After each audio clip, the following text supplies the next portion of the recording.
it's not giving you a thing to do plus on it, is it? Got it.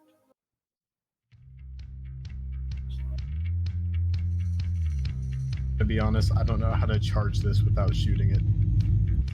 Well, And I fell. Bounties. But he's dead for right now, so he's gonna leave us alone now.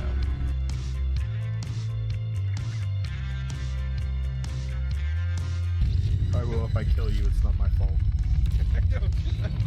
I don't believe that for a minute. Oh, my Armistice Zone privileges are revoked.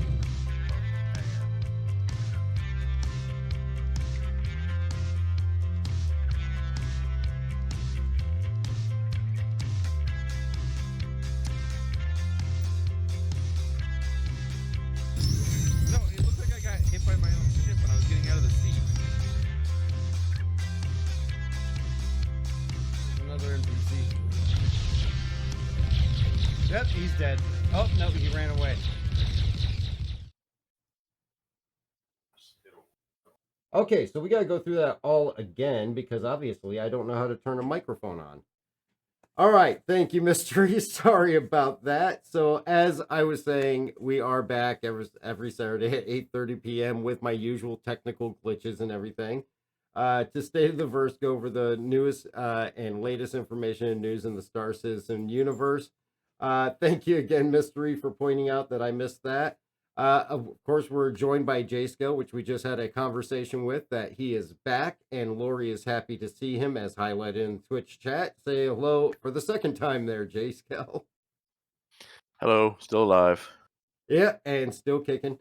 Of course, Yep. what I was saying, as always, we try to have guests on from Amarok's Fang, and we have two guests with us this evening, JaceJunker and Menace, who have a very unique dynamic in regards to everybody else in the org, in that they are a father and son that play Star Citizen. So we'll be talking to them throughout the night and getting their viewpoint on the different topics we'll talk about, as well as kind of see how, you know, it is that they play the game together and the things that they enjoy doing in the verse. How are you guys doing? And welcome again. Oh, well, thank you. Doing well. I will warn you, the technical glitches are normal for me. They happen from time to time. So, and that's what I got those guys out there at home watching for, to tell me when I screw it up. So, all right. So, as I was saying before, you guys could hear me, we are in Star Citizen Live version 3.16.1, which should show patch 7939085. Of course, the PTU is still up and running, in the fact that they are running the PTU testing Xenothreat and checking that out to try to get the glitches fixed that they had going on for the event, to try and get those worked out so that they will have that running as of February 3rd. We'll talk about that a little bit here in a second. As far as current events that are going, though, and we'll get into the upcoming offers just as we always do. They did launch this latest patch to live on the 27th of January, and they did announce at the same time that Xenothreat was going to be running on the 3rd of February, and that is because of a glitch that they were having with the Javelin, not progressing through as it should, and not being able to proceed in the mission as you needed to finish it out. So they felt it was best to hold the Xenothreat before, hold it at the time of launch and wait for it to go out on the 3rd, so that they can work on making it run correctly, which I think is definitely a great idea. What's going on, Skidmark? Great to see you. Summer Yeti, good to see you as well. H3, good to see you on there. One thing that we did see, though, with Xenothreat, and Jasko, you pointed this out right after I saw it as well, too, but I didn't see that they pulled it. The sales were posted to the pledge store, and they were quickly removed in preparation for Xenothreat. So we actually saw a number of things that they're going to have for sale once Xenothreat launches, and that's going to be the CDF Call to Arms pack. And I didn't catch the price on that one, but they also 600 something, I think. Was it 600? Yeah. And they also had sales. Now I saw the Ion, the Inferno, the Buccaneer, the Hurricane, the Hammerhead, the Eclipse, the Vanguard, Warden, Sentinel, and Harbinger, and of course the Gladiator, the Retaliator, and the Redeemer. These are all sales that are closed off right now, but they will be opening back up as we saw them accidentally open them up for a short time on Friday. Uh, I would anticipate that we won't see it open back up until the third when they launch the Xeno threat. But we did see that there were CCUs, war bonds, as well as standalone availability on these ships. War bonds on some of them. I don't remember what the list of war bonds was. I don't know if you saw it. The only one that I was able to validate was Hurricane. The Hurricane had 2 options. Oh, okay. Because usually they throw one on the Vanguard. So Yeah, I didn't get a chance to go through all of them. yeah. So, but yeah, so we're gonna be seeing those sales come up. Have you and have you two been able to catch Xenothreat yet there, Jason Menace? No, I haven't played Xenothreat.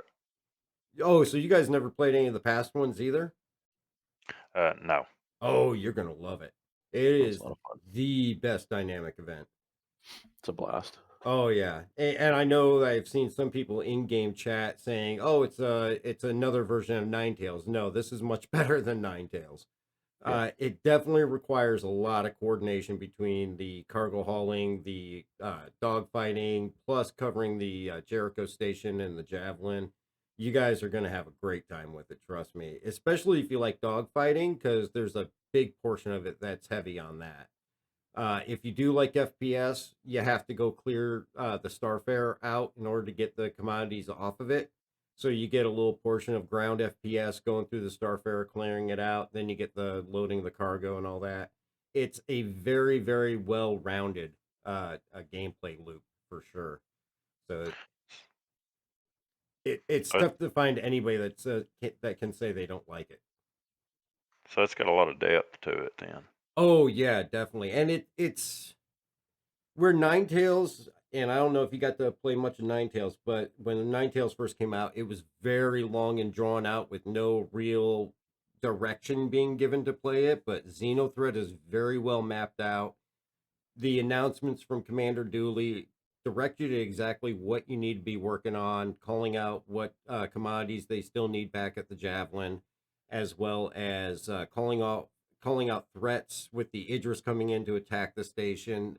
Right now, the way it works is you get multiple attacks from the Xenothreat on the station by an Idris and Xenothreat gang, and then you're still trying to fight the Xenothreat out at the wrecked Starfarers while trying to get commodities back. And then once you actually restock the Jericho station, then you go with the Javelin and take on 3 Idrises and a boatload of Hammerheads. So it's got a lot of depth and a lot of great gameplay in it. So, and with the law enforcement changes that they made, I think we're going to see less of that accidental crime stats being achieved that we saw some improvement with Ninetales. So that should make it even that much better. And it's buku money, so you can make a Yeah. ton of AUEC doing this. Yeah, it was a So, headache, the accidental crime stats in the last one. yeah, the first one it was horrendous. The second one they got it working a little bit better, and then if they keep it the way it was in Ninetales, I think they'll ease it up. I think Yeah. one thing people will need to do is not be so reactive to as soon as they see a red target, just immediately decimating them. Because in the past, that's what the focus has been, because it could be an outsider or it could be something else. But with the changes in Ninetales, hopefully they're used to these time periods that things cool off and you can go back to blue.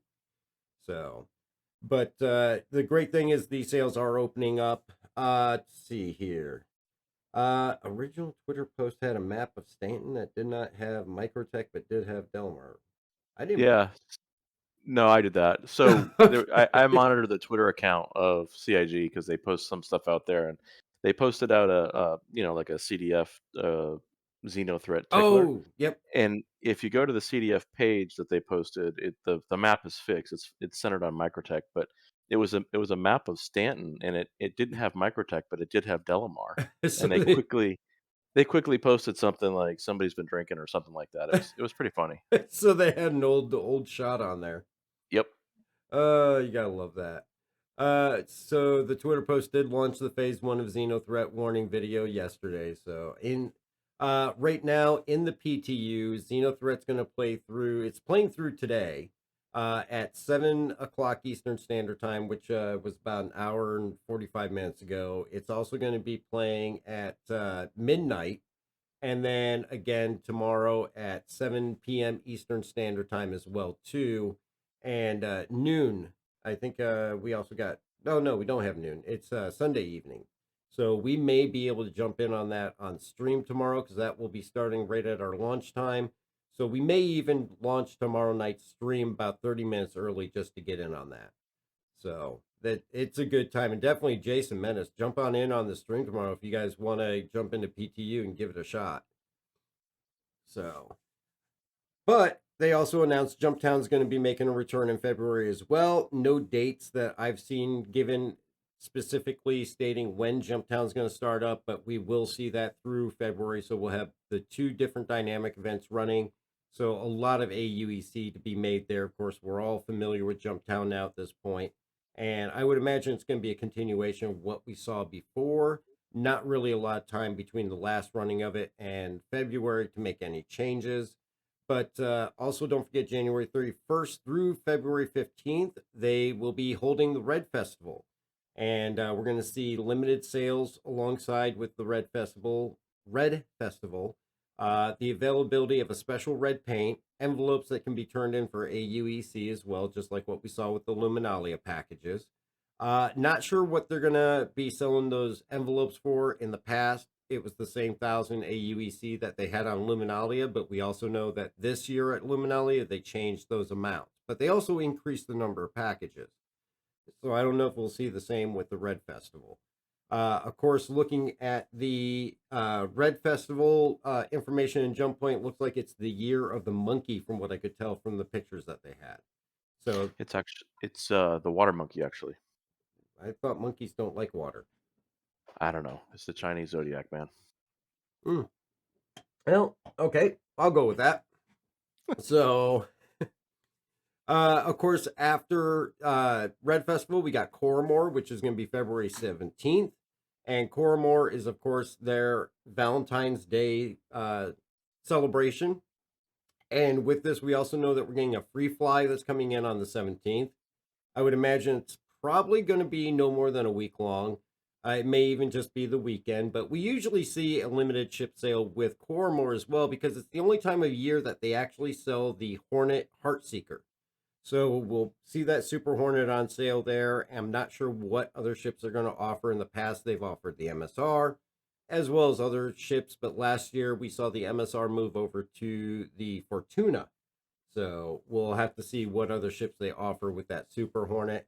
And of course, they're going to have special paint available as well too. And on the sneak peeks we saw, I think it was like a silver and pink kind of combination, I think is what it was. Look pretty sharp. So we'll see what they offer with that. But again, with the free fly, we're also going to get that referral bonus. Now, on the referral bonus, it's not going to be a ship this time. It's actually going to be the Lodestone Artemex armor. That really cool Hurston security armor, except the Lodestone is a very kind of white and gold combination. And that referral bonus is also going to give you a P6LR sniper rifle in the matching color. Now, if you use a referral bonus or the person's whose referral bonus you use, you will both get that armor set and the rifle. So you'll get everything you need. You'll get the undersuit, you'll get all the armor pieces, the helmet, and the sniper rifle. So just use that referral code. If you don't have one, you can feel free to use the one that's on the screen at the bottom there, but that won't kick in until the 17th. So use that referral code after the 17th and you'll get that bonus there. If you sign up before the 17th, you cannot use those codes retroactively. So keep that in mind if you're thinking about getting into the game. Get yourself a nice piece of armor and sniper rifle. Yeah, Yeti, I agree. It is actually a very sharp looking armor. I've got it myself and I love it. What's up, Starpo? Great to see you, sir. I hope you're doing well. I know everybody from the org says hello and sends their well wishes to you. And hopefully not sea monkeys, because we all know sea monkeys are just small brine shrimp. Excuse me. Okay. After that, we also know that they announced in February we're going to see the consolidated Outland hover quad. this was kind of what I was mentioning with patch 316.1 that brought in some confusion. Of course, we tested the hover quad in PTU, and I thought it was great. I loved riding around that thing. Granted, it's got no shields, got no weapons, but it's easy to drive around, and it goes pretty good even without the space glitch. But they did announce in the monthly report that we're going to see it in February. So they kind of explain why we didn't see it at the launch of the patch. So sometime in February, we will have more information as far as pricing and availability for that new hover quad and what you're going to be able to do to get your hands on it. Of course, if you have access to PTU, which all backers do right now, everybody's got one free to use in the PTU at this time if you want to go over there and give it a test. So, what were your guys' thought on the quad? Did you guys all get to try it? No, I don't have PTU. Oh, I was gonna say I have not been playing just because I was a little under the weather. that's understandable. And of course, Menace, you and everybody has access to PTU now if you want it. You don't have to take it because obviously it takes up just as much space on your computer as the main game. But if you do want to get into the PTU, definitely everybody can at this point, unless you had a gifted uh, game package.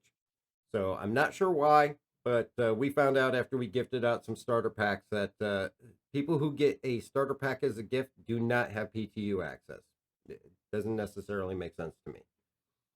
Well, Menace doesn't have room on his hard drive to download the game again to Yeah. be able to play PTU. Yeah, and actually, I know a few people that have that issue. There are some wonky workarounds, but I definitely, if you've got a space issue, I don't usually recommend them because it means basically moving your live stuff over, and it can become a hassle. But yeah, that's definitely understandable. Actually, we got quite a few people in the org that have that same situation. So, subscriber updates. Uh, the subscriber updates right now is they have features on an expose on the Jumptown 2 event, and this is going to be the Jump Point. Sorry. Jump Point is released over on the subscriber link, and it has an expose on Jumptown 2.0 event, basically going through the gameplay design, issues that they encountered, how they resolved them, as well as what it took to go from concept to launch of the event, and the kind of, not quite a post-mortem, but kind of how they felt that it went. It takes a really detailed look at the design process for the Argo Raft as well. And they take that from concept to launch through the different iterations that they had for it. So, very definitely interesting read if you're into the ship design or anything. They also had a one-page article on Orison, its history, cityscape, and tourism, and just a short little section on that, but definitely an interesting read. They had a multi-page thing about the rise of the Red Festival.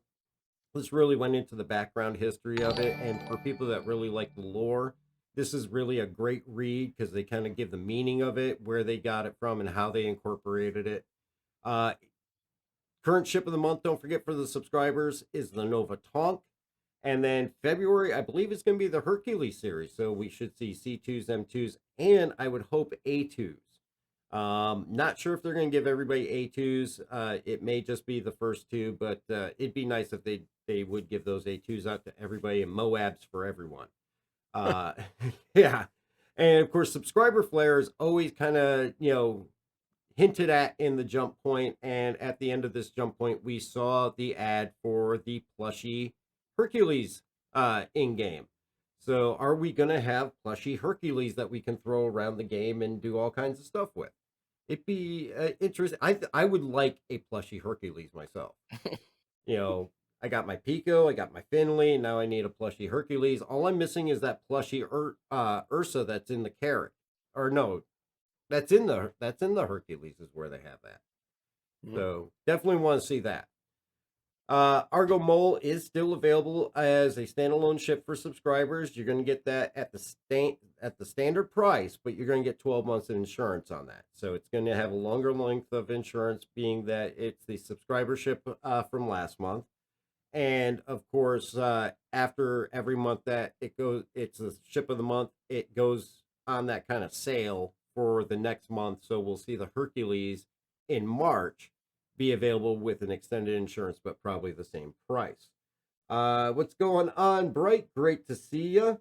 And Rashid, good to see you as well too. Mando, thank you for joining us. Buck, thank you very much for the gift of a tier 1 sub. I appreciate that a great deal. So yeah, like I said, roadmap is pushed off a week. They delayed the roadmap. Did we have a roadmap to tell us about the delay in the roadmap though? That's the big question. But we will see that back next Wednesday. So we know CIG is not above delays. So lots of different stuff going on there, which brings us to the Inside Star Citizen. This was all about derelicts. You want to take it there, J Scale? Sure. Deerlicks. Um, so patch 316, 316.1 introduces derelict ship missions and sites. They wanted to make them fun and cool. So this is the start, and they're bringing in multiple Caterpillar crash sites to loot and explore. They want to give an air of previous visitors being on the site, so you'll have little things like booby traps, like the laser trip mines. Um, Caterpillars are going to lead to a systemic dynamic derelict system over the next few patches. Introduce these into different environmental areas. They kind of showed some, I guess, concept art. There was a reclaimer. There was a number of different ships in different environments and different biomes where nature was kind of reclaiming the site, and it was actually a pretty cool scene of I think it was a reclaimer that was being overgrown by the jungle. Oh yeah. Um, but they had them in different areas in space and on moons where there's no atmosphere and different things like that. It was really cool. And just how they're decomposing the crash site so you can see the internal structures and whatnot. Let's see, and then and how some folks have actually turned them into bases and communication sites and things. So they're trying out a bunch of different ideas just to give the in game guys some I guess some ideas for making them more interesting. Yeah. Um, let's see. All the sites are going to utilize the looting system as well as impose dangers such as the laser trip mines, making them different gameplay loops as well as introduction of puzzles to solve in order to find the best loot. Some of it was like platforming, like moving boxes around so you can get up on top of things or through things. I assume once we get the ability to cut things with that laser cutter that we've had for 1,000 years on the multi-tool, we'll be able to cut through things. Yeah, we'll finally have a Um, use for it. and maybe even hacking. Um, Bring your own power supply. Yeah, really. Let's see. That was the whole first section was on derelict ship missions. Then they moved into a sprint report Yep. update. Well, Uh, about the derelicts. Now, yeah, I've yet to find one of these things, so I'm curious because we were talking before, and you mentioned that you thought they had put it into the mission map, and I haven't found one pop up in my missions yet. I wanna. And I know Jace and Menace were both asking about the same thing because you guys said you haven't found them yet either, right? No, I haven't seen any pop up in my missions. I Yeah. was wondering if, because I mainly hang around Crusader, and I haven't seen any here, and I was wondering if they might be in like Hurston Space or Microtech or Art Court. Yeah, I mean, from my understanding, they're supposed to be all over in the different environments. So there's supposed to be some in zero atmosphere area as well as the desert areas and things like that. So it'll be interesting once we can start finding those. But I didn't even get through all of my certifications, so maybe I just have to get to a higher level of certification before they become available. I swear I read somewhere where they said that they were tied to. Right now, they're tied to um, like the investigation or recovery of items, like the. There's a couple that you could get previously where it would take you to a crashed caterpillar and you'd have to get the box like the time mission. Was it Zeta Protonide or whatever? Oh yeah. Where you'd grab like 3 or 4 boxes and you'd have to fly them someplace before the timer went up and they exploded in your ship. Yeah, which would make sense because I haven't done any of those as to why I may not have seen the derelicts yet. But I thought if you took one of those missions, that's where they've got them right now. Yeah, the last one I took, it still took me to a busted up Starfare. Okay. But that was I can't well, we did that on the 24-hour stream, so that was live, so it wouldn't have been this yet. So I'll have to try that again. So Yeah, I'll go back and look, see if I can find it. I mean, if you look at the concept art on these things, they're absolutely amazing looking if they can get them anywhere remotely looking like these. I mean, they are definitely, the concept is great. And of course, if you watch the video, did you see the guy trying to throw the Pico in there to trip the trip Yeah, mines? yeah, So you will be able to trip those trip mines with anything. You can use debris that's available to move around, use your tractor beam to move a body. So if you can pick up a body and throw it in there, it will trip those trip mines as well. Of course, we know that the trip mines, we've definitely been interested in getting those into the verse, but they're not going to be available for us to buy and use them throughout our ships or booby trap things ourselves. But right now, you are going to have to find workarounds to get past them to get into the derelicts, of course, also solving other puzzles at the same time to be able to find the loot that's inside. Now, previously, they had mentioned that as far as the loot boxes go, there's nothing special in them, there's nothing rare. But now that we have the derelicts in there was one thing that and I can't remember where I saw it, it might have been a Spectrum post or something, but they had mentioned that there is going to be rare items in there now. So it could be one-off color patterns of specific things in the game, the helmets or the armor or the gun variant or something like that. I think it's going to be probably a skin difference.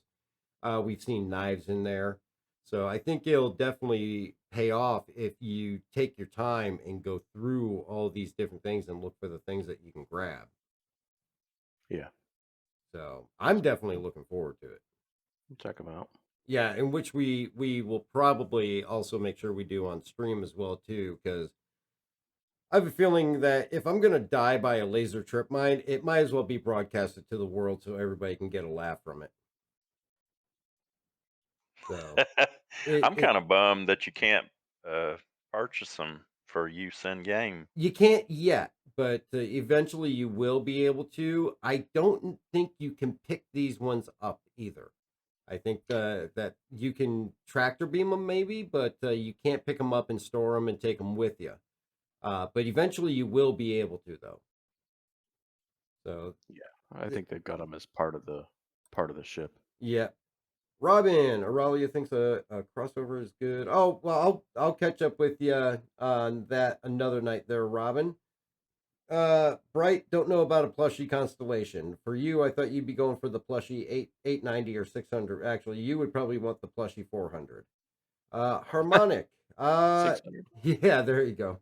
Harmonic, not sure what to tell you about the password and username on Twitter. You might be able to reach out to their support and they might be able to help you out there. Yes, Blade Tail, you should be able to clear a minefield by throwing plushy Hercules through the beams and cause an explosion. So you can Moab the Moab. So Ooh, and the explosions that they showed, they did not look like they're going to be small either. These the are clusters. no, these laser trip mines. They're not going to Oh be yeah, small laser trip mines. They're going to have a pretty good punch to them. yeah, So it definitely looks like it's going to be very interesting. So yep. and definitely we'll have to get in there and do those once I can figure out how to do it. So and then of course you mentioned that brings us to the sprint report, Yep. which let's see if I can get my stream deck to work here. Got a little bit of lag here. Dang it, I'm gonna have to do it by hand. Damn you, Elgato. Oh, you want to roll footage while you're doing it? Yeah, I got a little footage rolling. There we go. All right. So with the sprint report, we got information about Maria Pure of Heart coming in 317. That's going to be the Hurston Hospital. And that's definitely going to have that flair of the Hurston family and their kind of different level of living. And then, of course, uh, that is also going to be the Levski Hospital we're looking at there with the insurance booth, the nurse stations, as well as the pharmacy booths, and that's in the gray box phase for the lobby area. We're also going to be getting the mining gadgets, and they've been confirmed for 317, and a lot of testing of those has gone very well. You're going to be able to buy them in shops throughout Stanton, bring them back to your ship, and the effects are going to be different for each individual gadget. You will be able to place them in your personal inventory and then remove them and place them on the rock. You're going to need to match the waveform to at least 90% or more. And then you have to return to your ship to start breaking down the rock. Now, these are going to allow you different effects, much like the different modules that you can put onto your mining head. And I forget the name of the one that they used here as an example in the video, but it looked like adjusting the waveform is going to be very easy, not as much of a mini game as I was expecting. It looks like it's not going to be difficult. Oh, the Oculus is the one that they're doing. But after you got that set at that 90 degrees, and you're just going to change it by adjusting those sliders on underneath the waveform until you get at the right accuracy level. You got to go back to your ship. You got to mine it, and then once you actually break it down, the breakdown and extraction is going to be the same as it is now. And the one big thing which I'm excited about is you can collect these after you break the rock and use them again. So they're going to be reusable as long as you can find them. And that's going to be the key thing. And that's different than what they originally said. Yeah, I thought it was too, because I thought originally they said they were going to be a one-time use thing. Well, if you broke the rock while it was on it, yeah. Yeah. And of course, if you can reuse these things, I think that's actually going to be a great thing because it's going to save you money in the long run, as long as you're not blowing up the rock. Of course, we all know, some of us have a habit of overcharging sometimes, and I would imagine that will make it unretrievable. But yeah, Blade Tail, they can definitely be very viable for a mole crew. I think the one crew the one ship that's going to use them the most, of course, is the Prospector, because it's going to enable them to go onto larger rocks than what they can break now. So it's going to really be a big, huge help for those guys that want to solo mine, or guys or gals that want to solo mine in the Prospector. An EOD suit, probably not a bad idea. I mean, the Pembroke and the Novikov almost look like an EOD now at this point. So yeah, I think the mining gadgets, we were supposed to have them in 316, and if they've got them working this well and got that added benefit that they can be reusable, I'm not so upset about the pushback to 317. Now, Menace and I know Menace, you do a little bit of mining. What's your anticipation for these? Well, I just hope that I don't end up, breaking a rock completely and having to go spend more money than I'm making. Very true. I mean, that gets expensive enough as it is when I usually end up blowing up my entire Prospector, or at least blowing it up to the point where it won't fly anymore. So it gets expensive enough as it is. Jace, do you do a lot of mining? I haven't here lately, but I used to do a lot of it. This attachment should be interesting. I can't wait to try them out. Yeah, I've been waiting for these things because right now, I mean, really, if you're a Prospector miner, you're kind of limited to 6,000 mass and below. Even with the Lancet and the Surge and the other stuff, you might be able to go a little bit over 6,000 if you're lucky. But I think this is really going to open it up to bigger rocks and bigger quantities for the Prospector to really be able to take advantage of, maximizing the amount of money you can get out of the stuff. So, especially with the Quantanium. The thing that I wish they'd do on the Prospector is add a tractor beam to it. Yeah, I don't see I've never heard of anything as far as tractor beam on any of the mining ships, really. Well, Orion. they do mention on the Orion. Did they? Yeah. I probably missed that one. I can definitely see how that'd be useful. Kind of help hold things in place there. That, or you could pull out rocks that you actually want to break down and Oh, collect. yeah, because actually, and I don't know if anybody else has noticed this, but in 315, I was seeing a lot where you break down a rock and everything that's on top just kind of buries everything underneath, and you have no choice but to break it all down, even if it's stuff you don't want, to get to the stuff that's further down. So, like, all the junk rock buries the good stuff, and you have to break that all up and get rid of it so you can get to the good stuff. Skidmark, good point. Yep, they are going to have the tractor beam on the Odyssey. A little different of a mining setup with the Odyssey and the fact that it's only going to be used to refuel the Odyssey. But yep, definitely. I think that one is definitely going to also be helpful in holding the rock in place as well. But yep, I could definitely see that being useful. And aside from the mining gadgets, brings us to the cluster missiles, and this is one that we've talked about before with the A2. Oh, Yeti, yep, sucks having to dig up and vaporize the stuff you don't want, which is one way to do it. I also have been known to push rocks around with the nose of my prospector, which does not always work out well for me. A lot of times I break things off. Salvage drones, yeah. Um, Cluster missiles for the A2, we talked about this. They're going to be a total of 4 pods that you're going to be able to drop multiple smaller missiles on each one, which they did actually show in the clip here, but they also showed cluster missiles for the other ships. And this is actually, of course, their favorite test bed, the Gladius, showing one of those cluster missiles going towards the target and then breaking apart into 7 different smaller missiles and hitting the target. And then, of course, we've got the shot of the A2 here, dropping the cluster missiles from above, which now with the A2, and I think mostly with the A2, they talked about the interference that they're getting with the initial explosions, interfering with the trajectory of the second and third groups that are going. And at this time, they're doing a lot more in-game testing and prototype testing, and they're not going to be available yet at this time, but they are coming down the pipeline. So we are going to have to wait a little bit longer for those cluster missiles before we see them, but I think that could be just as much fun as the Moabs, although we all love the big boom the Moab gives. That is for sure. Let's see. Yeah, You cargo. know, Oh, go ahead. if they give all the subscribers access to A2s next month, and then they've got Jump Town coming back, it's going to be very interesting. Did anybody see the Book of Boba Fett this week? It's going to be Yeah. the Night of the Thousand Tears. Yep. It was great. Yeah, and I've only seen a couple A2s there. And all the times I've gone to Jumptown, I've not seen many actually show up. Of course, we saw the one video that Mando and Danger posted on the Discord of them going. Actually, I think you two got caught up in that, didn't you?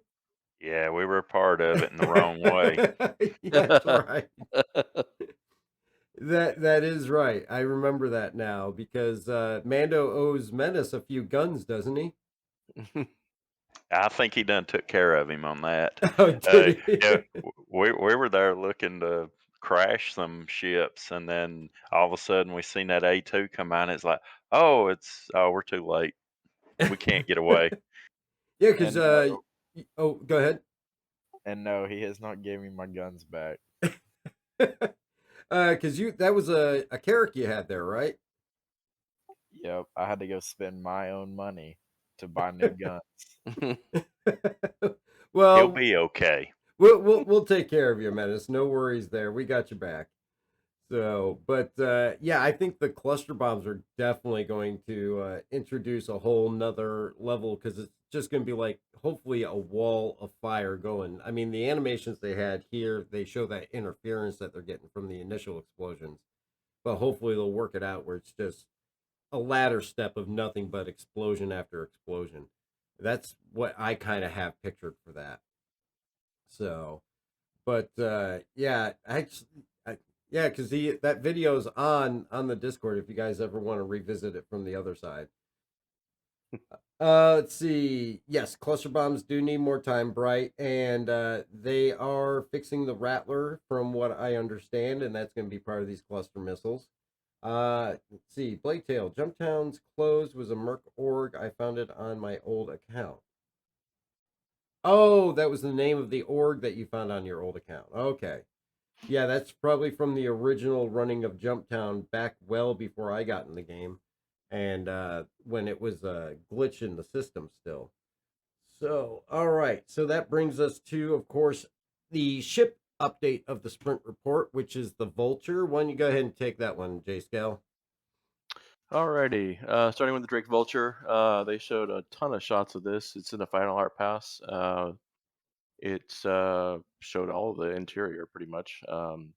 Simple interior, habitation, cockpit, small amenities like a toilet. I liked Jared's comments that there was soundproofing on the toilet I'm just shocked that uh, Drake ship has a toilet. and a shower. I like your comment of Drake is getting fancy. Yep. Uh, Also contains a small processing area that actually looked pretty interesting. Like it's gonna like create little one SCU boxes or something, Yeah, I mean, it looked uh, like a small trash compactor. right?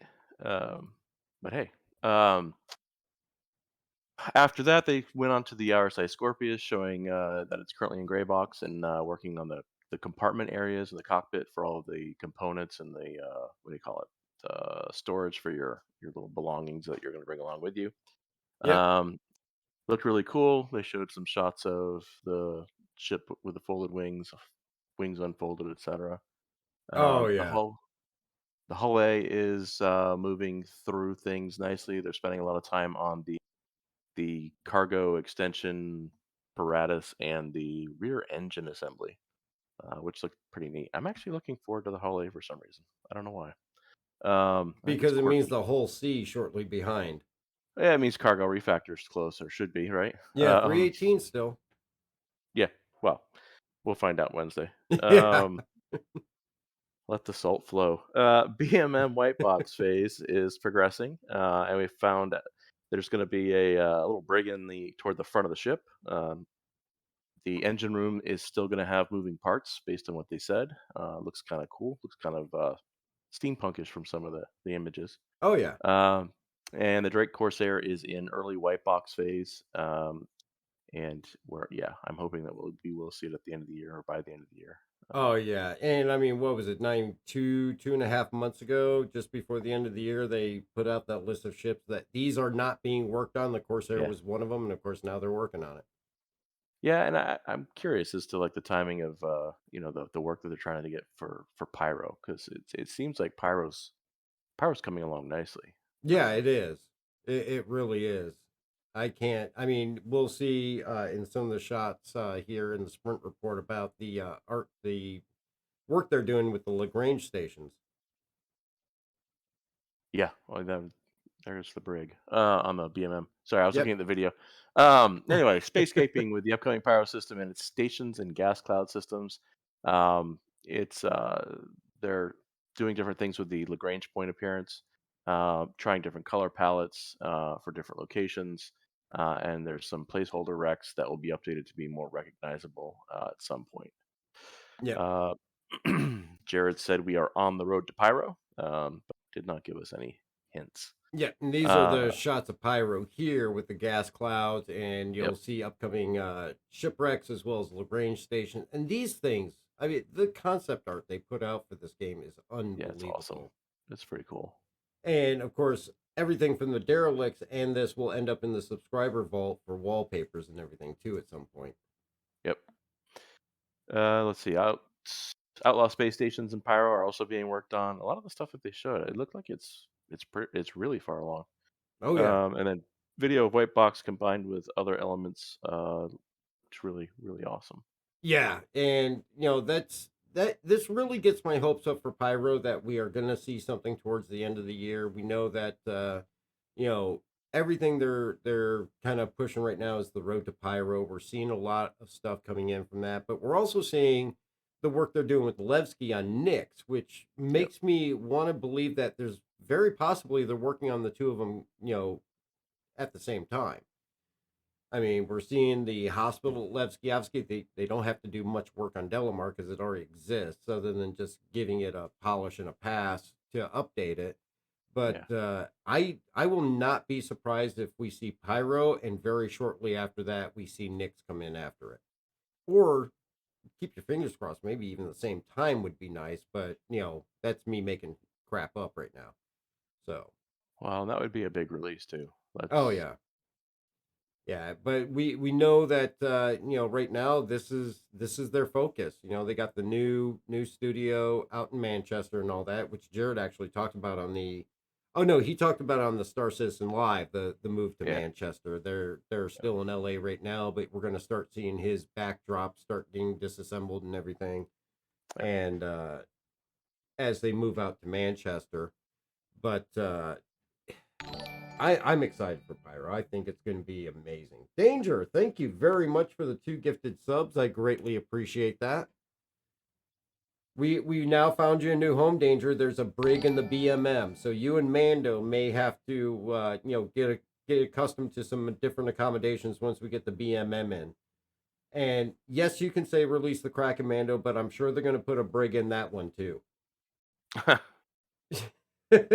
Mando says strap some engines to PO and let them fly it around. Knowing you in danger, you'll find a way to steal it. So Strap a crack into it. there we go. Yeah, we could just do that. Let's see. Oh, sub and donation notifications are covered up under the right. Thank you very much for the tip. I greatly appreciate it. I will have to take a look at that. Where the heck is it? Alert. Mm-hmm. So let's move that down then. Where to go? Where to go? Where to go? Sorry about that. The alerts on, the screen alerts that show people that are doing the different donations and all that is not popping up above the graphics for State of the Verse. So let's test this real quick.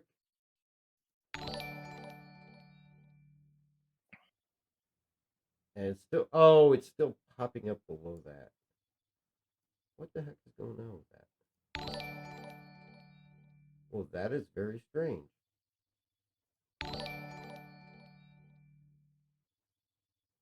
Well, I apologize about that, everybody. I will work on that for next week's episode and see if I can get that working. But I do apologize. Let's see. Yep. Want to thank Buck, Bright, and Danger for all their contributions. It's greatly appreciated.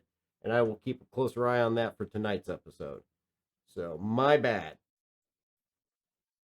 You're fine, Brian. I appreciate you guys pointing out things when I have a little goof up there. Let's see. Flash up the rainbow bars and music. Technical difficulties. That's good. The little rectangles that we're used to as kids. Yep.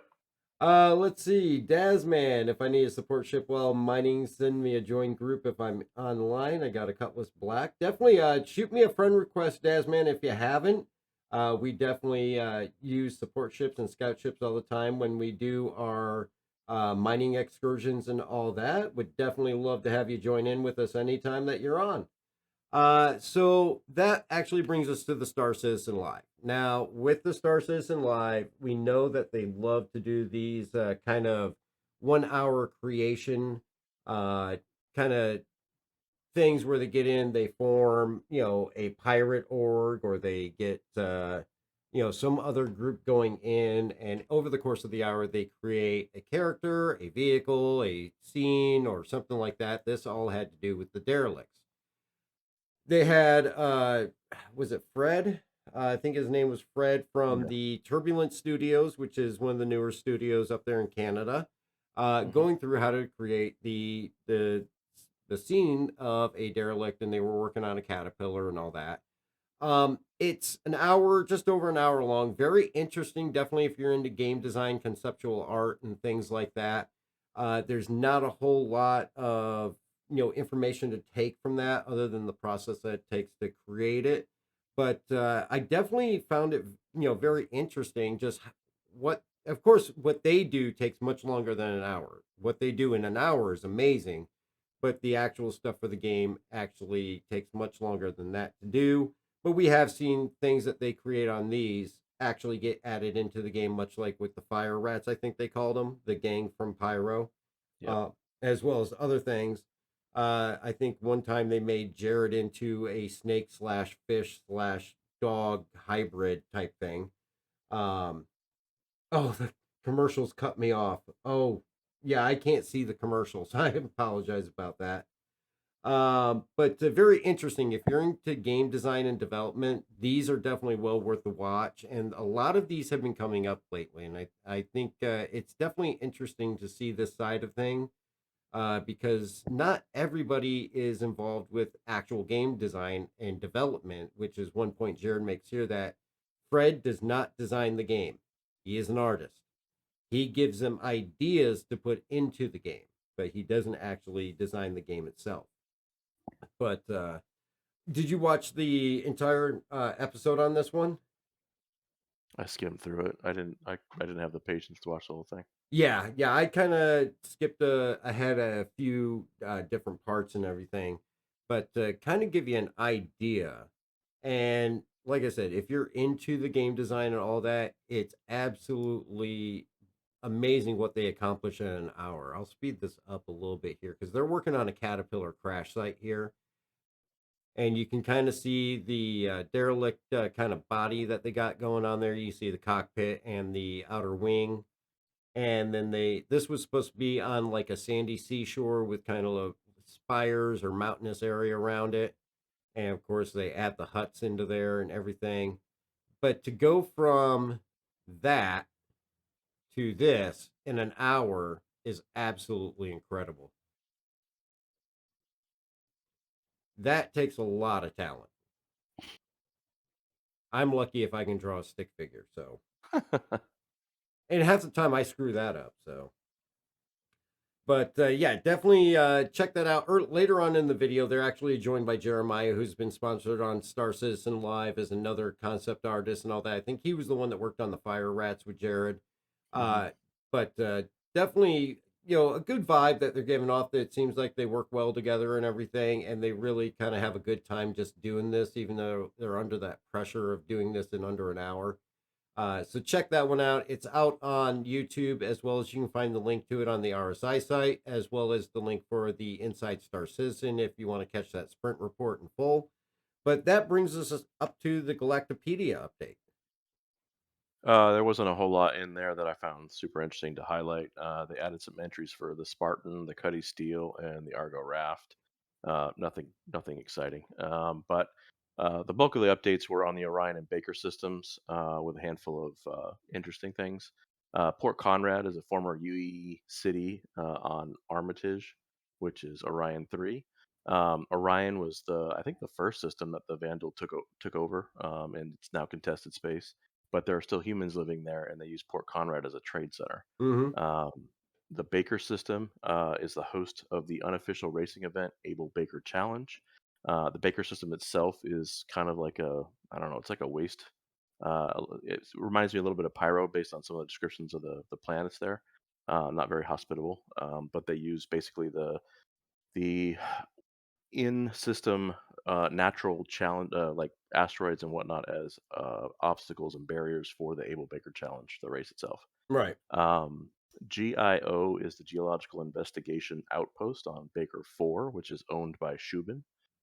It's also home to the Shubin Mine Rescue Challenge, which was a series of, I guess, the whole planet basically is just a maze of tunnels and whatnot, and they use it to do fire training, search and rescue, all sorts of things like that. And then the Abyss is Orion 4. It's a tourist attraction that was prior to the Vandal invasion, but basically its atmosphere is a deep black color, and it gives off very little light, so it kind of has like a faint red glow, like a burning piece of charcoal. I only bring these things up just because at some point in the whatever future, distant, near, whatever, these systems will be in the game and things that we can explore. That'll be interesting. I think, like I said, once they get Pyro in, I think we're going to see things start moving a little bit faster once they got that first new system under their belt. Yeah. So, which that's about all the news that we have for this week. Don't forget that they also have the Squadron 42 monthly report that's on the RSI website. It actually covers November and December. We actually covered the PU monthly report for those 2 months last week. A lot of similar items, but definitely you can check that out on the RSI website. It is an extremely lengthy read with everything from AI to gameplay to visual effects. Definitely some good information in there. if you're interested in that. But we did cover the PU one the week before. So one thing I definitely want to do, and I appreciate Jason Menace, you guys joining us, is definitely get your viewpoints on a lot of different things. What have the things that you guys have been focused on mostly in the verse now? Killing and blowing up things. What about you, Jay? Same thing, or Well, I've been working through reputation on with different. with Oh, with the different contacts? yes. I lost it right there. Just to see, like, because you got different levels of reputation you can gain with each one, Hmm. and it unlocks different, well, upgraded missions. And just to see, I'm just trying to see what all they will offer as each level as you progress through them. Right, and actually, some levels don't offer much, and there's other levels that actually offer bonuses on top of what else you're going to earn. Now, as you're working through that reputation, are you paying? Are you just doing everybody at once? Or are you paying attention to that rivals information?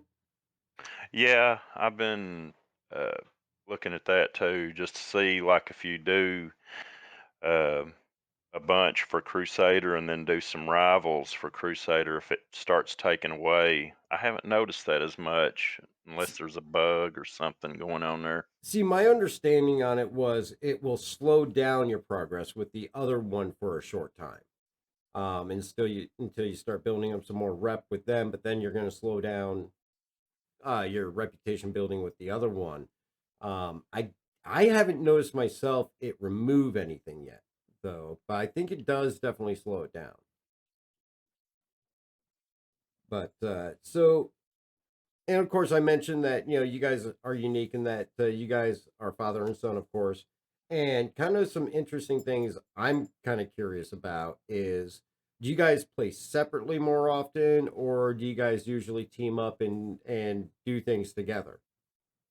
The only time that we're hardly ever together is when either one of us goes down and needs resing, or running like Kreia or just bounty hunters in the Redeemer Mm-hmm.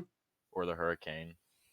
Yeah, because I was going to say, Menace, I know that you jump in on streams, and I see you in the Discord a lot more often than Jace, and obviously, everybody has a real life job and all that, so that's understandable. Who first got into Star Citizen? Was it you or was it your dad? It I was got into it first. How long had you been playing before Menace joined in? Well, I started following the game back in 2015, Mm-hmm. and then I decided to sign up and become a backer in 18, and then about, I don't know, I guess within a year, Menace, I got him started as with his own account as a backer too. Oh, okay. What? So when we started playing the game, what you could actually do within the game, it was just consolidated into Crusader. Yeah, yeah. Because I got in at tail end of 2019, and they had just. I think that was right about the time they introduced Dark Corp, and there were still a lot because back then you remember they every time they pushed a patch out, it was a wipe every single time. Yeah, you just had to start all over. Yeah, I definitely don't miss that. So, as far as gameplay goes, though, I mean, Menace, did you automatically get into the game, or was it from watching him play, or? it was from watching him play a little bit, just just pulling a chair up and watching and seeing JT. Of course, I'd played a lot of GTA, and the main way Yeah, the main way of making money on GTA on PS4 was yeah. the drug companies. So it's like, okay, I'm gonna get on, try and run some space drugs. Got in. Dad got me a cutlass for my first ship, so I was able to do that. Oh, great first ship. Oh yeah, I don't fly it anymore just because I have all the other ones that are much more capable of fighting and hauling. But it's still a really well-rounded ship for cargo and weapons for a good starter. But I started running space drugs, and I had my wins and I had my losses, and it's difficult, especially being young. You don't really take it too well. Yeah. But that was fun while it lasted. And then this JT is definitely more of like come together and do this instead of before it was just kill, land, buy, go. You can't buy those. You have to get them. Yeah, and that's a lot of what because we were talking about Jumptown a couple weeks ago, and if you look at Danger and Mando, they have a completely different experience than what I've gotten going in on streams. Every time I've gone in on a stream, it's just everybody's there helping everybody else out. There's not a hostile in sight. I think that's happened to us every time we tried to do Jumptown on stream, but then we hear all these tales of Danger and Mando going there, and it's an all-out bloodbath battle of people fighting for an inch of space to get in there and get stuff. And you're saying that you've seen more of the toned down, less hostile when you've gone in? I have only been there once when an absolute firefight broke out. Mm-hmm. So I just ran to a distance, pulled my sniper out. I had at least 6 people down in 30 seconds. Oh, that's awesome. Like, I like gunfighting, Mm-hmm. but I like making money more. But every time that I have pretty much been to JT in the past and the Yeah. present, I have only had 4 bad interactions. One at the first time I ever went, like the second or third time I got blew up with a retaliator, and then that was it. Every other time was either glitches of it not loading and someone's taking my ship, but I didn't lose any money, so I wasn't mad, Yeah.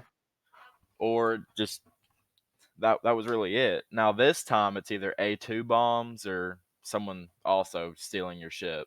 Mm-hmm. So I've only never really had like such a very bad experience at JT so far. Yeah. What would be bad is spending a few hours in the carrot down there and filling it up.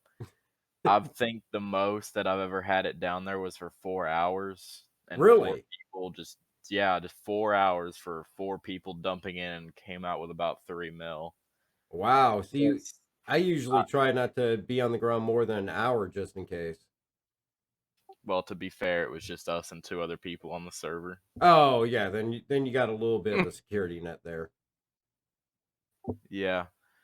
But I've never had a bad experience at JT that just made me want to quit the Yeah. game. Now, Just log off for a bit. Jace, what about your experiences with Jumptown? What have you been running into? Well, like Menace was talking about, the old jump town on Yella. We went there about every day, and it was always either you were getting some supplies out of there or you were dying trying to get out of there. So we got kind of fed up with that. So we ended up taking an Eclipse and I just see a a big Retaliator there, and we would sit out a good distance where we could see people come in, and then they usually didn't pick us up. And once they landed and we'd scan them when they loaded up, we'd just launch a torp at them. the bombings before Moabs. Oh yeah, yep. Yeah, And but with the new jump town, I've only been got involved in a couple of them, and the last day that the very last one they ran, that day we got bombed by Danger and Mando. Mando. Yep. We were Menace and I were there earlier, and both of our ships got blowed up. So Oh. then we decided, well, we're just going to take somebody else's ship. So we just went on a rampage. But no, that's the great thing about Jumptown is, and I've seen some people complain about the gameplay there. I've seen some people launch complaints to CIG or Twitch and things like that. But that's the gameplay that was designed for there. I mean, that's where that kind of thing is supposed to be going on. You know, steal people's ships and blow them up from out in atmosphere and all that. That's what that is for. So I like the fact that they've got something like there. I'm actually feeling really left out that I missed out on the original Jump Town because it sounds like it was a hell of a time. It all you did was run into the terminal, buy a load, and run out and go. Not sit there for minutes or hours and just fill your ship up running back and forth. Yeah. Yeah, actually, Danger Leprechaun is in the chat. He is saying he was not aware that you guys were there that day. So I think that's his apology for blowing up the carrick. Well, he come through there pretty quick, Oh and yeah, so he did. he was coming in hot. So I don't blame him. I wasn't mad. And that's the great thing about it is, you know, you can't get upset at people when that kind of thing happens there because again, it's what it's designed for.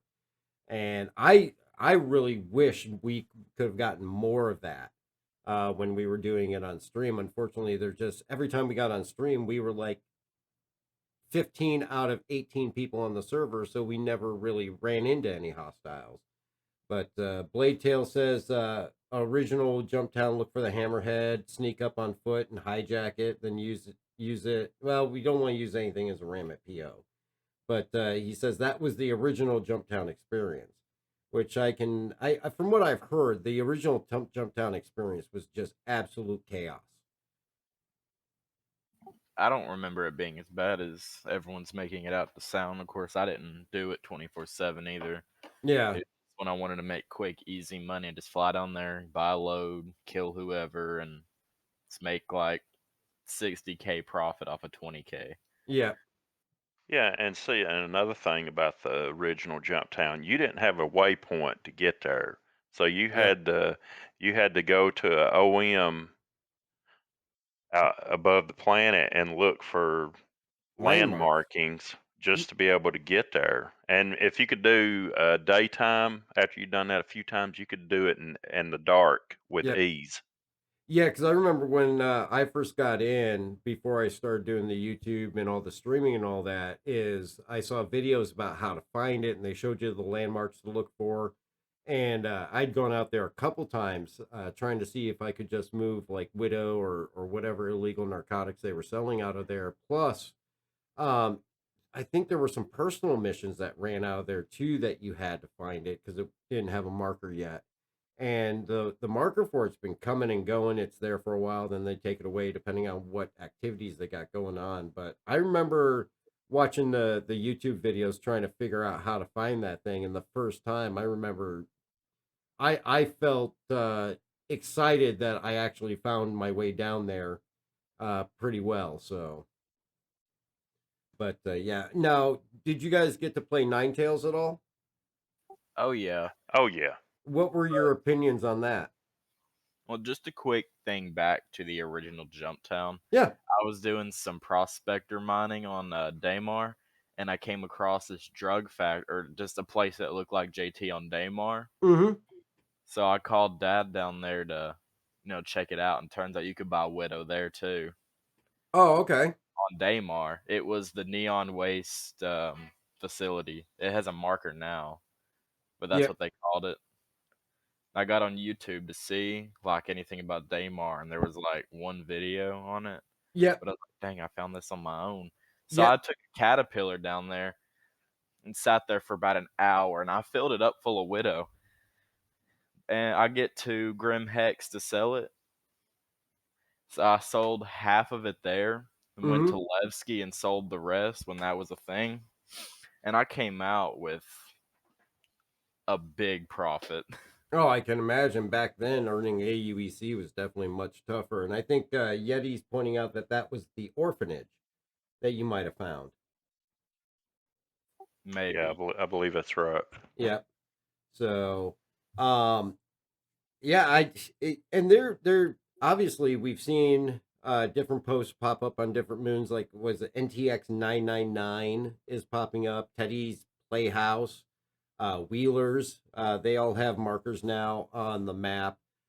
We've seen even places like Brio's breaker yard or break yard and the Samson and Sons come and go with markers or no markers. Because I remember, like back in 310 or 311, the big thing was doing the personal missions with hauling illegal stuff from one place over to Brio's or Samson Sons, and you could get a small group of three of those missions, and you could quickly pocket 60,000 AUEC, no problem. That was big money then. Earning AUECs definitely changed over the years, because I remember even when the bounties topped out at 80,000, uh, you went through the loop of five. I don't know if you guys remember doing the bounties. You'd had 5 bounties you would do, and it would just be repetitive. After you killed the hammerhead, you started back at the beginning and worked your way back up to the hammerhead again. And that was back in 3.7, 3.8, I think. I don't believe I played back then. So are there so do you guys always had the same taste in games? Do you guys have a different taste in games? What other games do you guys play? I've had different tastes in first person shooter games like DayZ and Rainbow. Mm-hmm. Dad, to my knowledge, really only plays like Call of Duty and Modern Warfare. Okay. some games like that. So you never Yeah, got well, into the Rainbow Six? no, I never did. Like when Menace first started gaming, when me and him would play first-person shooters, we'd play Modern Warfare 3, and we would do that co-op mission where the waves just kept coming. Oh yeah. We would run that just every day almost, just to see how far we could get. Mm-hmm. So you really had to work together to be able to get through the tougher ones as you got, well, when you got into the higher levels. Right. I believe the first ever game that he ever like got me into was Black Ops 1 Zombies, Oh, as far God. as I can remember. Oh my God, this seems so long ago. Oh, it was. Next would probably be Black Ops 2 and Halo Reach. Of course, Yep. Halo Reach wasn't multiplayer. Right. After that, I never really played too many Halo games. Oh, But you missed out.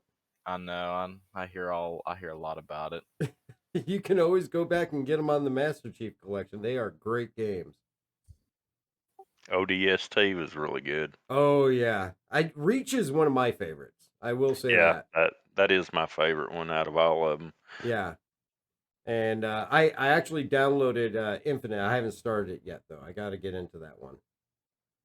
Um, we also played Star Wars Galaxies on the emulators that are out that you can find now. Oh yeah. See, now I never got a chance to play that. They were interesting and very multi-role. Yeah. Yeah, I hear a lot of people, even some people, compare Star Citizen to that in some degrees. There is So I kind of feel like I missed out by not getting into that one. there's It's still out there. Yeah, well, you said it's all on emulators now, right? Because they shut down the servers for that, right? Yeah, long time ago. Yeah. They actually, the emulators that are out right now, the majority of them are running the game uh, the way it originally came out, and there's a couple of them that are actually running it when when they changed the game. And I didn't like the way they changed. I kind of quit playing it when they changed it originally. What? It wasn't the same game, and it didn't have the depth to it Oh yeah. like it originally had. You had 32 classes when that game first come out. Oh geez. So it had, you could do a lot, so much. There was so much to do. Yep.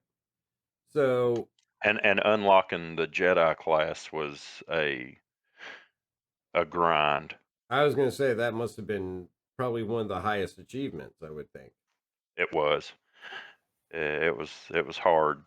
It took maybe around 6 months or longer to unlock. just from what I've heard. I don't think I was alive when he played that. Yeti says they wowed the Star Wars Galaxies. Yeah, because the WoW had come out not long after Galaxies released, and most of the fan base or player base went to WoW, and so Sony decided they were going to try to fix it and make it like WoW, but it bombed. Try to compete with them.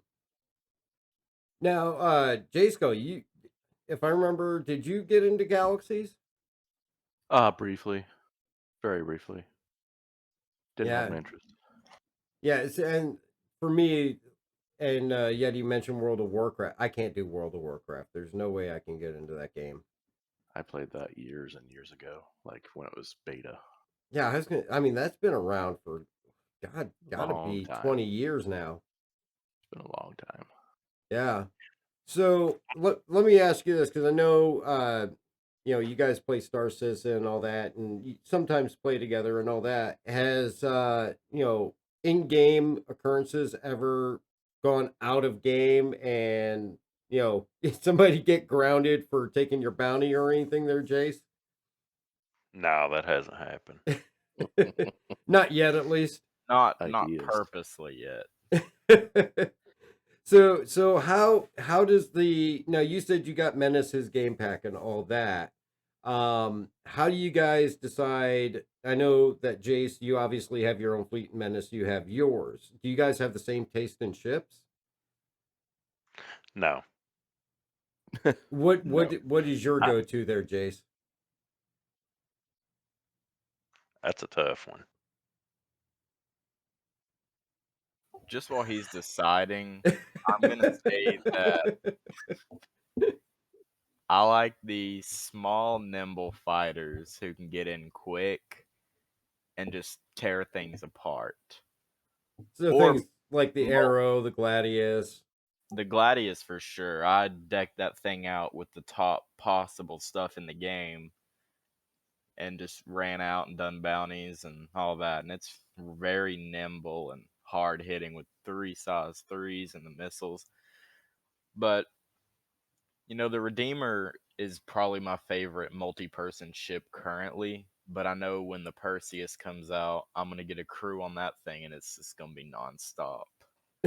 Yeah, I can imagine. I'm looking forward to the Perseus myself. So, Jace, what's your favorite? Well, my favorite, it had to be the Mercury Star Runner. That's a good ship. That is a very good ship. He meant to say Argo Cargo. Hey, That's what he thinks. don't knock the Argo Cargo. I love that little transport. If I could get the blue one, I'd be set. Yeah, you just missed out on that on IAE. Well, I was tempted, and then I just kept telling him I couldn't decide. So then it was gone, and I was like, dang it, I should have just went ahead and got it. Well, they're still available out there. I'm pretty sure we could probably maybe find you one. So maybe we'll hook you up for your birthday or something. I mean, I got that 600i Oh yeah, Explorer in the blue, and that's just that thing looks incredible. that thing is so blue too. It was so much more bluer than I thought it was going to be. And I know right now Bright is in the chat drooling over the fact we're talking about the 600i.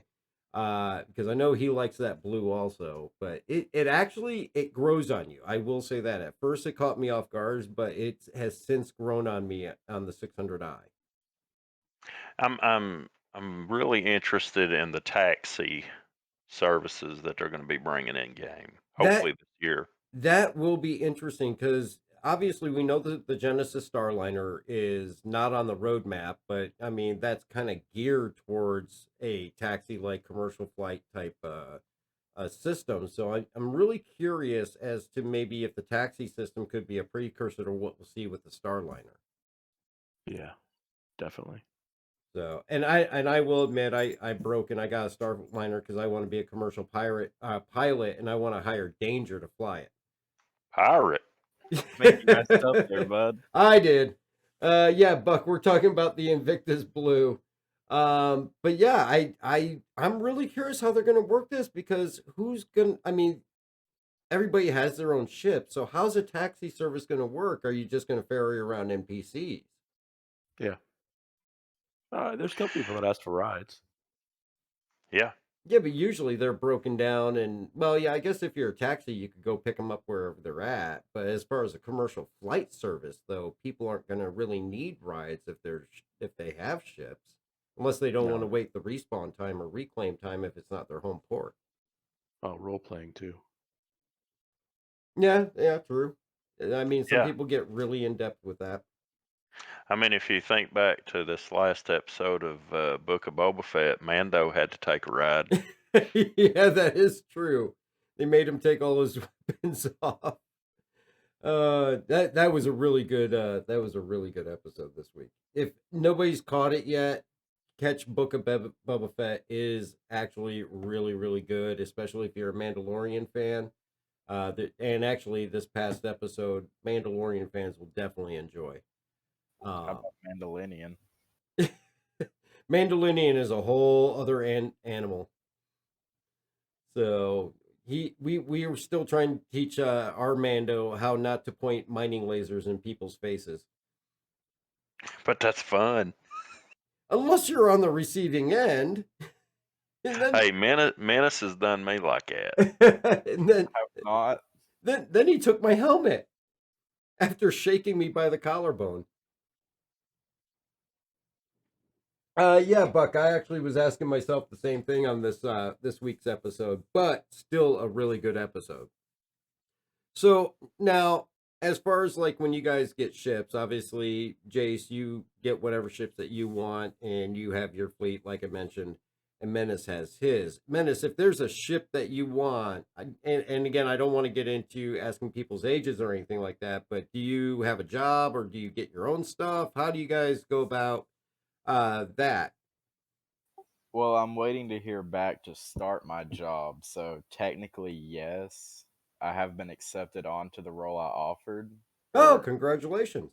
I just haven't heard back for a starting date yet.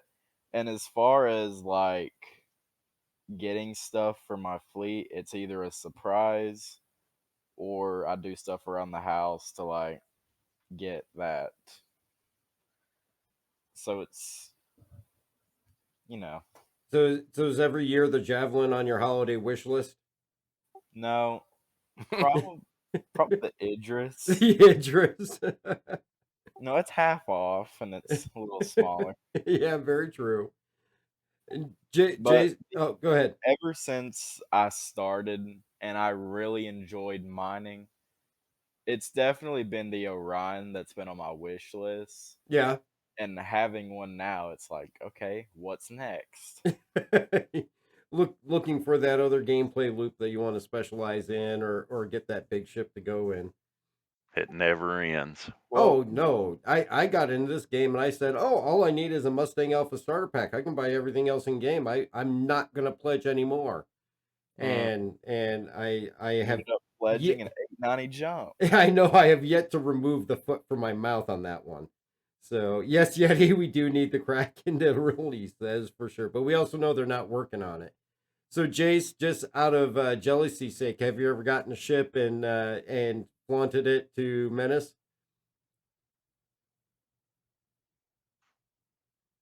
I don't think I have. Make him ride around it and never actually let him fly it. You usually, well, no, I don't believe so. I don't think I have. I just Well, and you kind of said it yourself earlier, Dark, where like I'm not on as much, but I had to work a lot to supply him with ships. Anybody else in your family that ever jumps in on your adventures with you? Nah, it's just us two. So and like I mentioned with my son, it was Need for Speed and Xbox and all that, and it ended in a lot of. And my son was much younger. I mean, he was, oh god, at that time he was probably 10, 11. So racing games were his forte back then, and he used to have the mother of all tantrums because I wouldn't let him win. Ever any situations like that when Menace first got in? Yes, He's the first to admit it. I'll admit it. There's been more than I can count on my fingers. No, I was thinking about the Starliner Pirate. If one of the admins or developers over at CIG actually watched Danger play, they would probably give him a special Genesis Starliner Pirate red paint just for that shit. Danger is the only one that I know that sitting when Microtech first came out, I took my hammerhead out and parked it on the ice field, and where they got the frozen lake or ocean and all that. And we found a nice long strip where there were no real rocks or anything. He took an arrow at full speed, and we just did this on a whim. And he's just like, I'm going to try to fly under the hammerhead. And he nailed it the first time through, didn't even touch the hammerhead, went completely under it, and he just fit. Of course, the second time he went and tried it, he crashed right into me and died immediately. But yeah, he's got some very abnormal skills to accomplish some things that should not be accomplished. That's awesome, though, and it makes for some great video. Oh yeah, it does. Bladetail says there's footage of an arrow threading the needle through the hole in the hammerhead, which is that gap between the port and starboard side.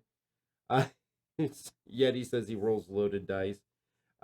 So, but yeah, I mean, it's definitely, obviously it's great. Like I said before we got started, I grew up at a time where, everybody had family game night. Jay Scale and Jace, you guys probably remember, after Sunday dinner or something, you pull out the game of aggravation or Parcheesi, or no one ever touched Monopoly because that would definitely start fights.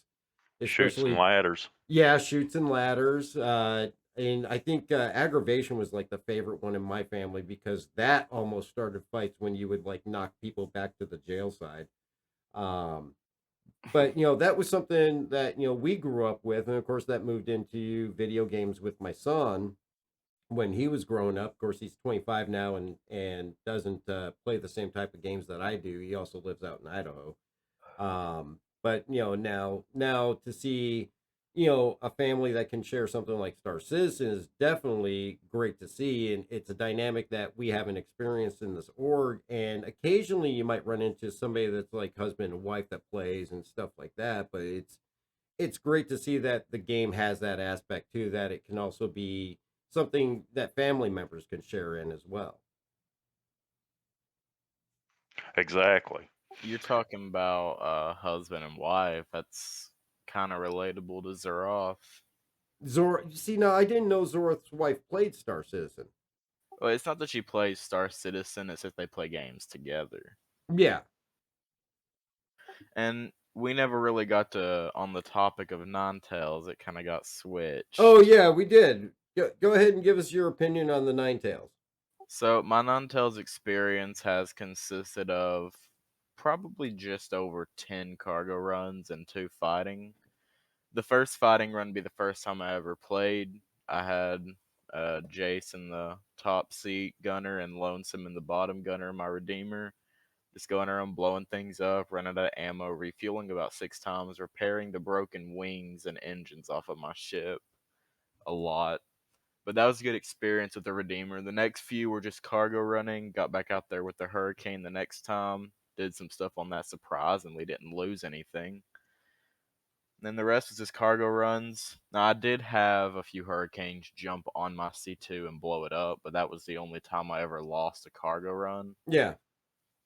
So I had a pretty fair and good experience Ninetales run, Mm-hmm. unlike some other people. Now you said you're a fan of the Redeemer, and just because you said that, I gotta ask because, and I'm not bringing this up to bring up a bunch of salt and all that. Of course, we know what happened with the balances, and they truly are balances.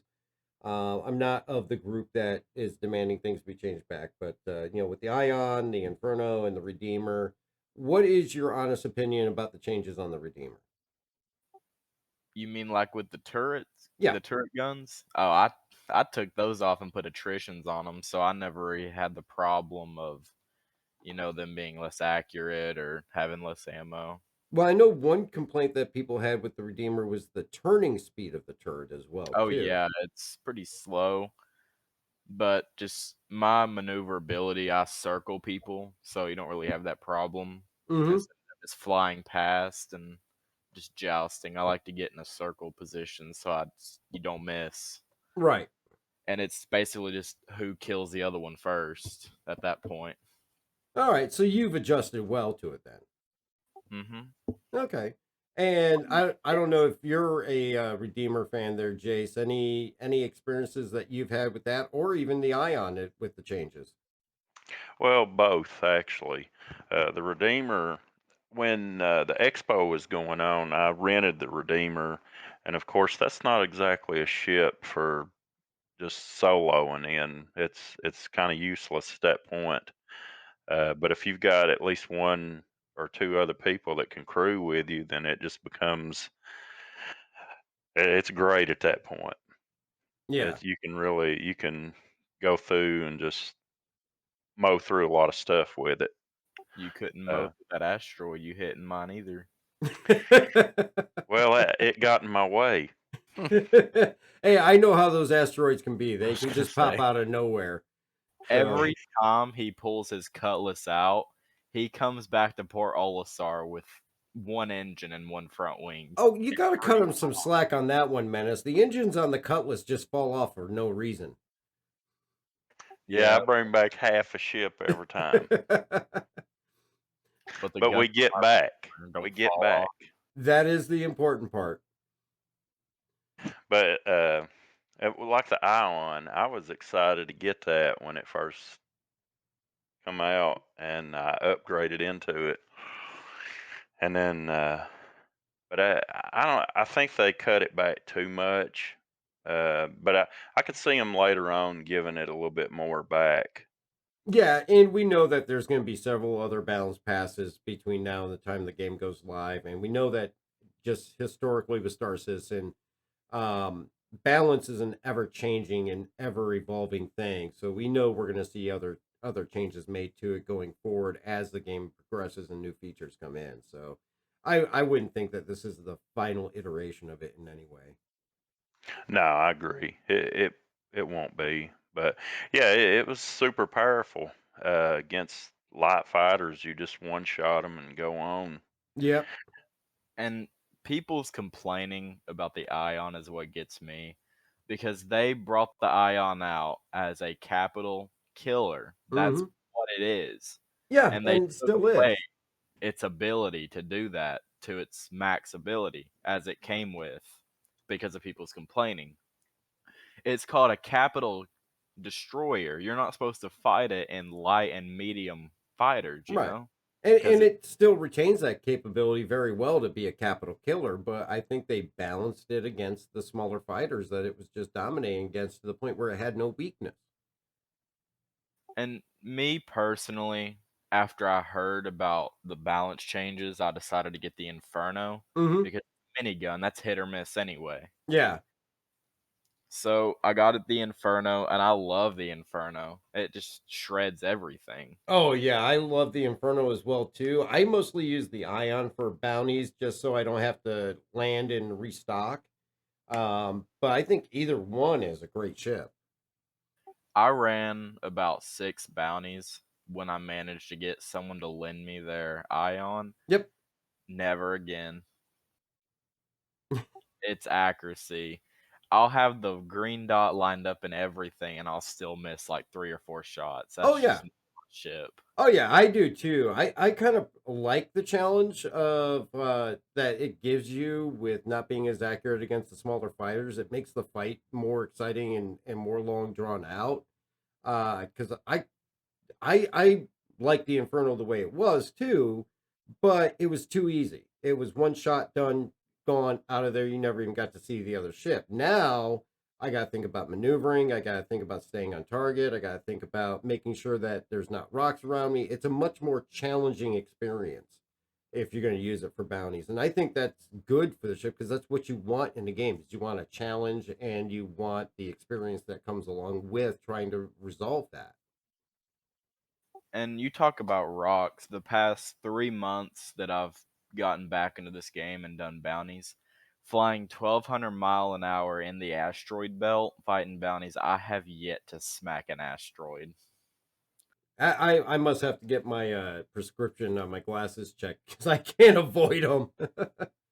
I mean, I've flown on mouse and keyboard pretty much ever since I came back, and I just never had a problem with accurate. Like people say sticks are more accurate, and they're probably right, but I've just never had a problem with accuracy. I'm pretty on point. Yeah, I mean, All that. game controllers, I think, really comes down to your own personal comfort level. There's plenty of people like yourself that love keyboard and mouse, and it works great for them and all that. Then you got the people who prefer controllers or sticks or a Hostess versus Otis. It really comes down to your own personal experience and comfort level. Because I'm sure I know I'm not an excellent pilot. You could probably outfly me on your keyboard and mouse than I could with my dual sticks. But I'm not an ace pilot, so I know that I'm going to be up against a pretty good fight if I take on any other actual live player. My live player experiences, especially I had my Inferno out against the Redeemer, and of course I knew that I couldn't take it out because they were just jousting. Mm-hmm. So I just jousting with them, and I barely got hit. And that's why I took the miniguns off of the Redeemer because they're so inaccurate. Them attritions are on point. Yeah, Like when yeah. I have a top gunner, I hardly see them miss a shot with those attritions. Though they are draining, they're also size fives. Oh yeah, definitely.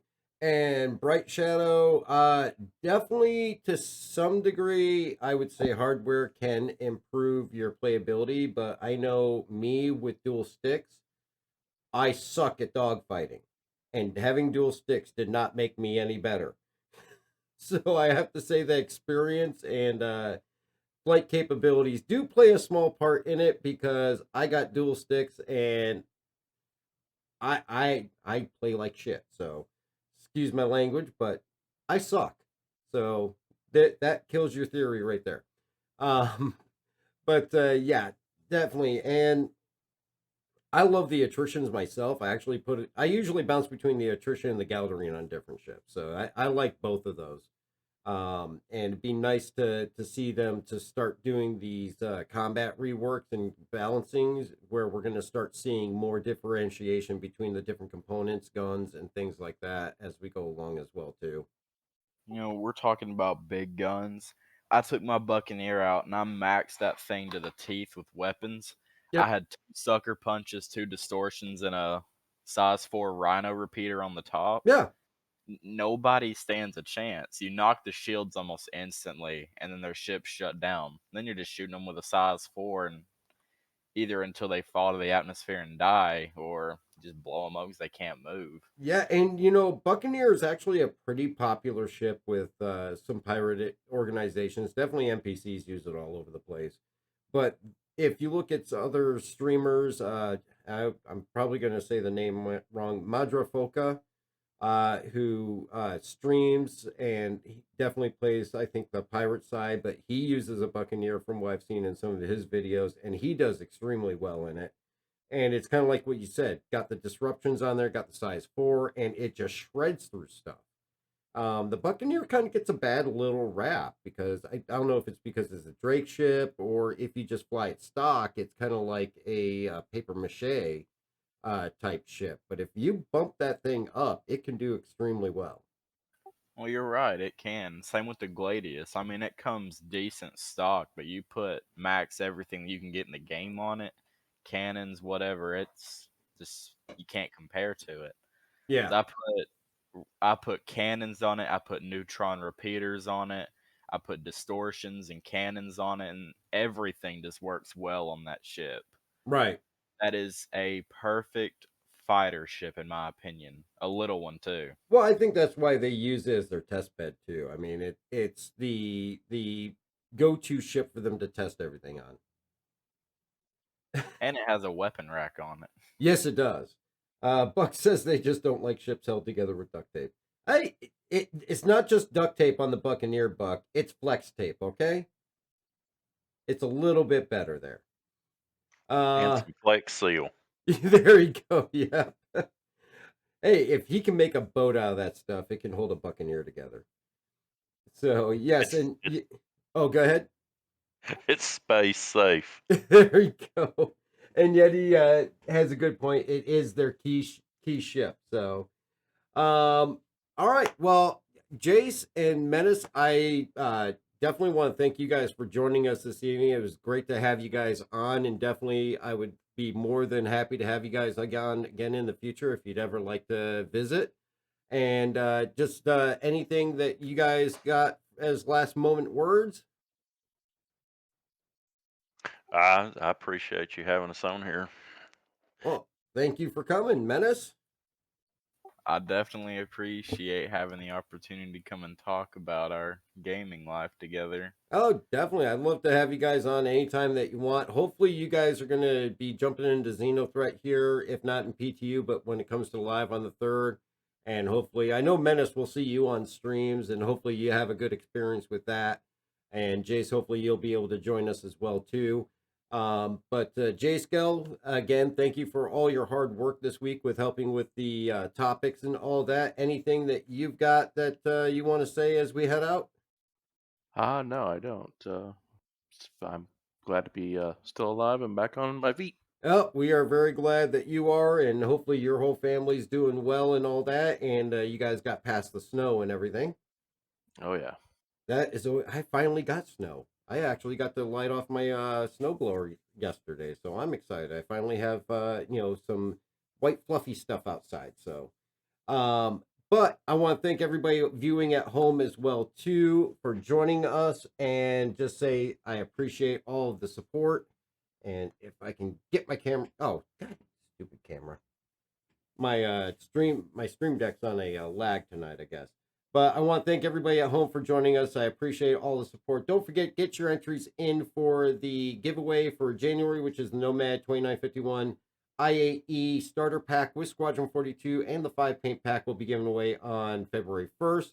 Follow here on Twitch, head over to YouTube, subscribe, leave a comment on any video over there. You'll get an entry for each one of those, as well as starting February 1st, our February giveaway, which is going to be the Avenger Titan starter pack with Squadron 42.